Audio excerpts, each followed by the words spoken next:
Every factory runs like a machine, but what really keeps it moving is not just equipment, it's people.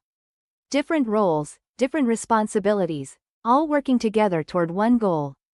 Today, you're stepping inside a manufacturing company, where communication matters just as much as production. Can you describe who does what? Can you explain responsibilities clearly and confidently in English? In this lesson, you'll learn how to name common roles in a factory and describe what each person is responsible for in real workplace situations. From operators to supervisors, from quality inspectors to technicians, you'll practice the language you actually need on the job.